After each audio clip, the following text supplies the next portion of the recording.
áreas del cuerpo se llama extracelular y el citotóxico, que en otras áreas del cuerpo se llama intracelular. Ok, adelante, Alberto, continuemos. Buenos días. Sí se escucha bien, ¿verdad? Buenos días. ¿Sí se escucha? Se te escucha muy bajito, Frank. Ok. Bueno, vamos a continuar con el subtema de isquemia total. Esto quiere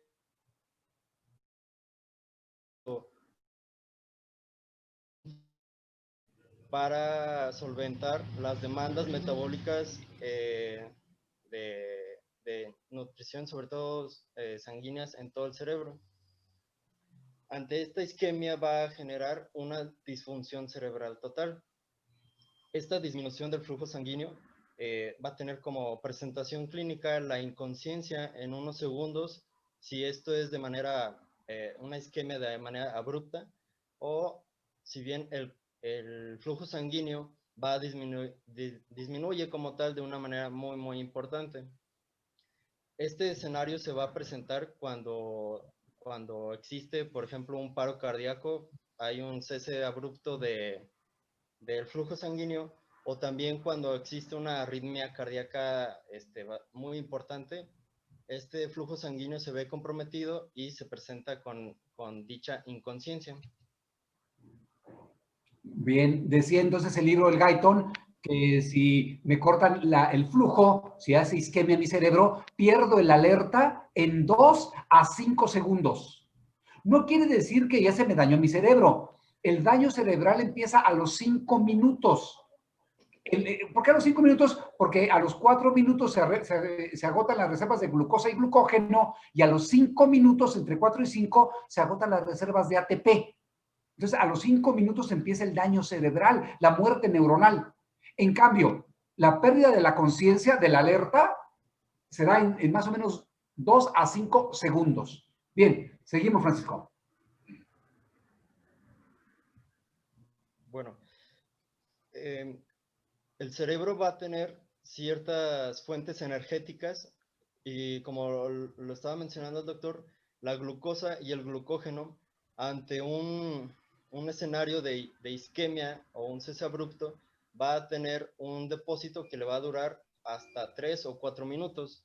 De igual manera, el ATP va a tener una reserva que le va a durar máximo entre 4 a 5 minutos, por lo cual este encéfalo va a estar protegido durante este periodo ante una isquemia o una disminución de flujo sanguíneo importante, pero solamente durante este periodo. Entonces, el 50 al 70% del requerimiento energético neuronal va a estar encaminado directamente a mantener los gradientes iónicos membranales. Cabe mencionar la bomba sodio y sodio-potasio. Entonces, básicamente la mayor parte de su aporte energético va dirigido a mantener este gradiente iónico. Y solamente para mencionar algunos escenarios que menciona el libro, si hay una entrada de sodio muy importante, va a generar edema neuronal e intersticial. Entonces, debe de mantenerse este gradiente iónico dentro de los valores normales. Asimismo, cuando la entrada de calcio es muy importante, también va a generar dentro de la célula la liberación de enzimas intracelulares y nucleares, y esto va a tener como resultado apoptosis de estas neuronas. Bien, Francisco, permíteme, pásame la previa. Entonces, se da la isquemia, pásame la anterior. Y entonces, comento yo, a los 5 minutos empieza tu daño cerebral, tu muerte cerebral. ¿Por qué? Porque ya no tiene energía, ya no tiene ATP a los 5 minutos, ya no tiene ATP. Y las neuronas ocupan el 70% de la energía que les llega en mantener el equilibrio iónico. Y entonces, se para la bomba sodio-potasio-ATPasa. Y el sodio que está dentro de la neurona ya no es expulsado, ya no se saca, ya no se sale. Entonces empieza a edematizar, edema intracelular. Y además esto hace que se meta calcio y el calcio activa la cascada de calcio. La lesión excitotóxica o excitocitotóxica. Seguimos, Francisco.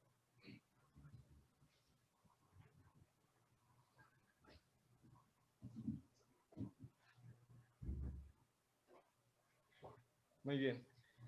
Continuando con la isquemia cerebral, esta es una imagen de una terapia endovascular neurológica y nos menciona que los daños son en función de la magnitud de la disminución del flujo sanguíneo, es decir, la isquemia, y por cuánto tiempo persiste esta hipoperfusión. Entonces, menciona que no solamente es volver a reperfundir el tejido y asunto resuelto. No es así, sino que también existe un daño por reperfusión, por lo que cuando existe esta reposición del flujo sanguíneo, va a generar una liberación de células inflamatorias, subproductos tóxicos, ya sea por mencionar algunos aminoácidos excitadores. Entonces, hay daño cuando hay isquemia y hay daño. Esto va a ser de la duración de este estado de hipoperfusión. Entonces, menciona también que el encéfalo, el patrón de isquemia va a reflejar la susceptibilidad que tiene este tejido, sobre todo a la privación de oxígeno. Bien, fíjate, Francisco, que cuando nos llega un paciente con EBC, bueno, cuando nos llega un paciente con infarto cardíaco, lo ideal es trombolizarlo en la primera hora, pero si no se puede, todavía a las 6 horas es un muy buen tiempo. E incluso a las 12, el miocardio alrededor del área muerta puede salvarse. Hablo del corazón. En cerebro, lo ideal es trombolizarlos en la primera hora que llegan. Y nunca, híjole, generalmente nunca más allá de 1 hora y media, 2 horas. Porque entonces la reperfusión, en lugar de mejorar, Francisco, los va a dañar más. Hablo de la trombolisis cerebral o de la colocación de un stent cerebral, de una prótesis cerebral. Seguimos.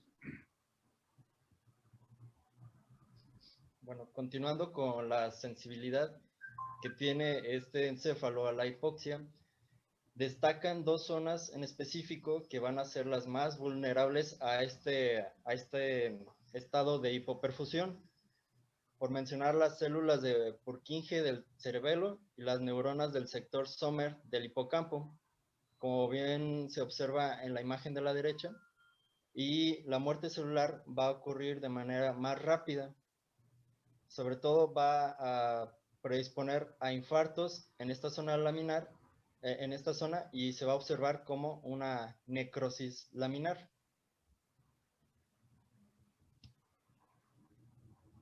Bueno, los extremos más distales de las arterias cerebrales, la anterior, medio, posterior, que van a tener un calibre de menor tamaño, van a ser las zonas más vulnerables a la isquemia y se van a denominar como las zonas marginales.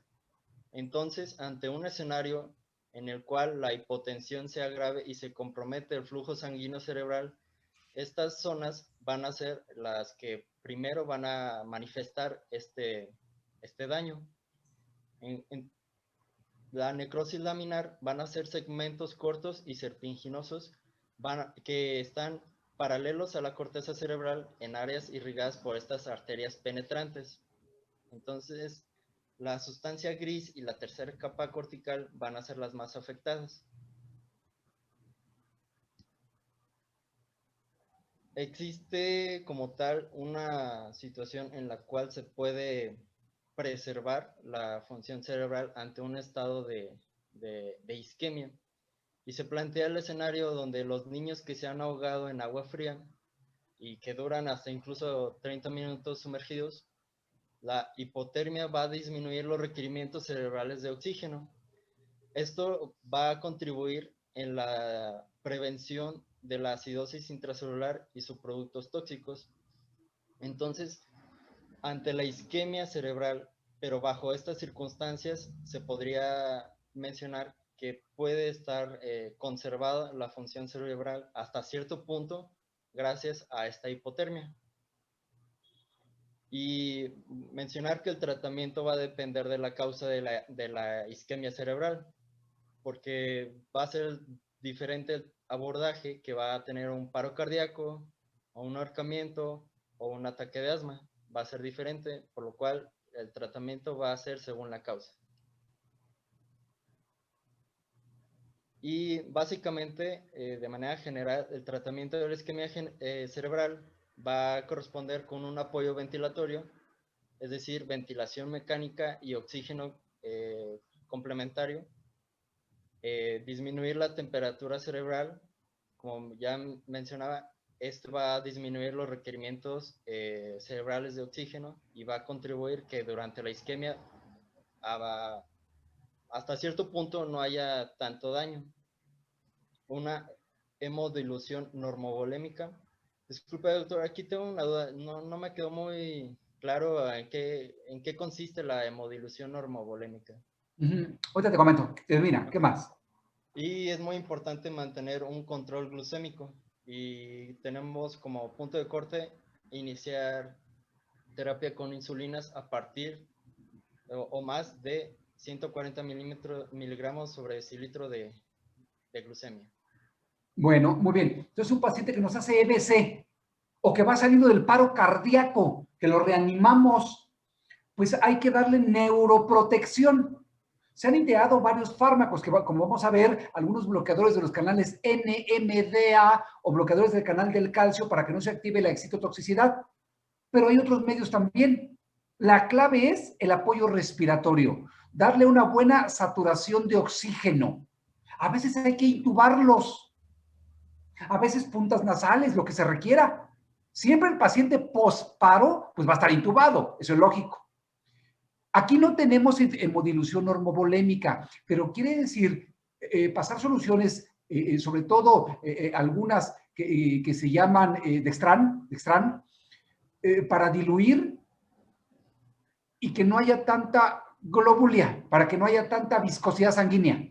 Casi no lo hacemos. El otro, disminuir la temperatura cerebral, tampoco tenemos aquí en Querétaro. Nada más había 3 lugares en México, pero pues ya no hay economía. Entonces ya tampoco lo hacemos, pero tenemos que saberlo, lógicamente. Entonces ellos se pueden meter a hipotermia controlada, y el hipotermia se dejan a veces 3, 4 días, ¿eh? ¿A cuánto se les lleva de temperatura? Entre 25 y 32 grados centígrados.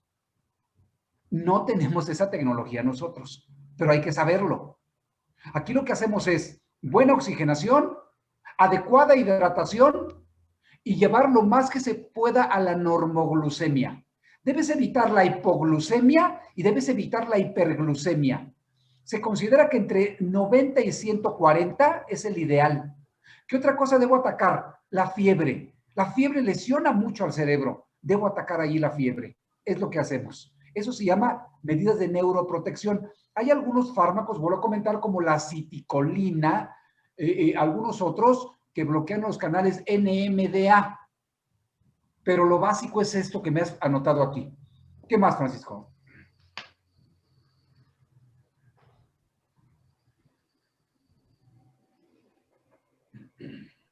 Bueno, yo voy a concluir, doctor. Sí, está muy bien. Cámara. Ahí está. Bueno, yo voy a concluir con la lesión cerebral exocitotóxica. En términos simples, perdón. Frank, ¿le puedes? Gracias. Vamos a decir que lesión cerebral exocitotóxica como tal es la vía final común para la lesión y muerte neuronal, que es desencadenada por una actividad excesiva de los neurotransmisores. Y bueno, el proceso neurológico por el que se puede llevar a cabo puede ir en un orden desde procesos agudos, como son el ictus, la hipoglucemia, hasta procesos crónicos, como lo son la enfermedad de Alzheimer y de Huntington. Bien. ¿Me puedes cambiar, ¿no? Por fin? Y bueno, el libro nos menciona, o nos va llevando de la mano con un neurotransmisor que es el principal para cumplir con las funciones motoras, bueno, con las funciones cerebrales superiores, que es el glutamato. Y bueno, el glutamato es un excitador que contribuye a la mayoría de estas funciones y nos muestra 4 en específico, que es el movimiento, la memoria, la cognición y la sensibilidad. El glutamato actúa por medio de canales iónicos para generar sus potenciales, y en específico tenemos al canal N-metil de aspartato o NMDA, que funciona introduciendo sodio y calcio y sacando potasio. Entonces, ¿qué es lo que pasa? La concentración de glutamato normalmente está regulada de una manera activa, metiendo el glutamato excesivo que se encuentra en la sangre en astrocitos y neuronas, ¿no? Pero cuando esto no funciona, cuando esta regulación se ve afectada por procesos patológicos, vamos a tener que se forman potenciales de acción prolongados. ¿Puedes cambiarle, Fernando? Entonces, ¿qué puede afectar esta regulación? La isquemia en específico va a inmovilizar el transporte activo antes mencionado, que es el que regula normalmente el glutamato, y pues se va a acumular en la sangre. Y por ejemplo, la producción de glutamato puede verse también aumentada. ¿Y esto qué va a causar? Pues, como ya lo mencioné, potenciales de acción prolongados. Ahora, esta sobreproducción y esta acumulación sí se puede revertir eliminando el exceso de la sustancia que está causando esto, o bloquear los efectos a nivel del receptor. Y estos sustancias que hacen esto se les llama neuroprotectores.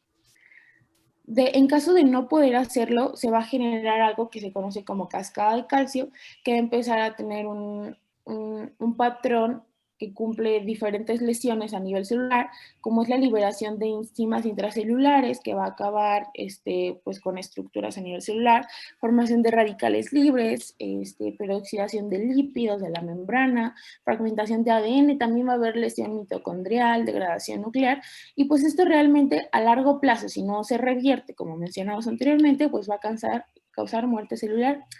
El libro menciona un medicamento en especial que se llama Riluzol, y bueno, esto inhibe la liberación de glutamato, y pues ahorita creo que se está poniendo en práctica para otro tipo de lesiones, pero pues está en la mira, ¿no? Bueno, cuando lo vimos con Marco, nos comentaba del Riluzol, ¿verdad? Cuando vimos esclerosis lateral amiotrófica, que es lo que se usa para bloquear los canales NMDA en la lateral amiotrófica. Nos decía Marco, ahorita lo comentes tú aquí en ella. Bien, toda esta cascada de calcio termina matando neuronas. Hay otros inhibidores de los canales NMDA, por ejemplo, la memantina o el donepezilo. Eso lo usamos en Alzheimer. Que se usan para ello. Oye, ¿qué sustancias conoces, Ilse, Francisco, que pudieran matar las neuronas por la cascada de calcio? Por eso que me ha puesto ahí, Ilse, por activar enzimas intracelulares dañinas, por formar radicales libres, por peroxidación de lípidos, porque rompe tu DNA y porque degrada parte del DNA nuclear. Esa cascada del calcio, ¿qué fármacos, qué sustancias te pueden dañar tu cerebro así? Aparte de lo que ya vimos, ¿verdad? De la noxisquemia y todo ello. ¿Qué sustancias? Drogas. Bueno, el LSD, el ácido lisérgico y la cocaína. El daño que ocasionan en el cerebro es por esta vía. Seguimos, Ilse, adelante. Sí, y bueno, como ya lo comenté, también va a haber otras opciones que van a ayudarnos a disminuir el potencial de membrana, como barbitúricos y lidocaína, y pues también van a ser opcionales. ¿Puedes avanzarle, por favor? Y bueno, por último, vamos a dividir las neuronas del sistema nervioso central en dos. Y bueno, ahorita les digo por qué esto es importante. Son macroneuronas, que son básicamente neuronas con axones largos que salen de circuitos locales y envían axones largos a ya sea motoneuronas de otra zona, pero muy lejos, o microneuronas de zonas también largas. Y bueno, vamos a tener microneuronas que van a actuar en el mismo circuito local y se van a encargar de muchas funciones cerebrales superiores. Y bueno, el libro nos menciona 3 en específico, que son circuito analítico, integrativo, aprendizaje, y pues son básicos para la función de orden superior del sistema nervioso central. Cuando estas son activadas por macroneuronas a través del glutamato, se dice que son muy sensibles, o bueno, las partes del hipotálamo del hipocampo, son muy sensibles al glutamato y se pueden dañar o hiperreaccionar y formar cascadas de calcio que a la vez nos van a dar un patrón de reducción de función cognitiva y memoria mediado por esto, por la hipersensibilidad que poseen las microneuronas a la excitación por glutamato, que a veces reciben de las mismas macroneuronas o de sí mismas en los circuitos locales. Sí, fíjate, dice que pacientes que nos han hecho lesión cerebral y que le hemos atendido rápido y demás, desgraciadamente muchos pueden quedar con problemas para el análisis de problemas complejos en un futuro. Problemas para integrar un poco el juicio, la memoria, el aprendizaje, aunque les hayamos salvado la vida. Y no digo que hayan tenido todos paro cardíaco, no. A veces con hipotensiones severas, choques sépticos o de otro tipo que hayan sido duraderos, sepsis graves, arritmias que me ponían por allí, Francisco, que también deteriora el flujo cerebral, las arritmias, les salvamos la vida, pero meses después empiezas a notar que quedaron con daño intelectual, integrativo, analítico y mucho de memoria, porque se lesionan los hipocampos. Bien, adelante.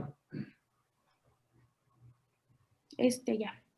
Muy bien. ¿Alguna duda de este capítulo? Bueno, es la mitad del capítulo, ahorita sigue la otra parte a partir de hipertensión intracraniana.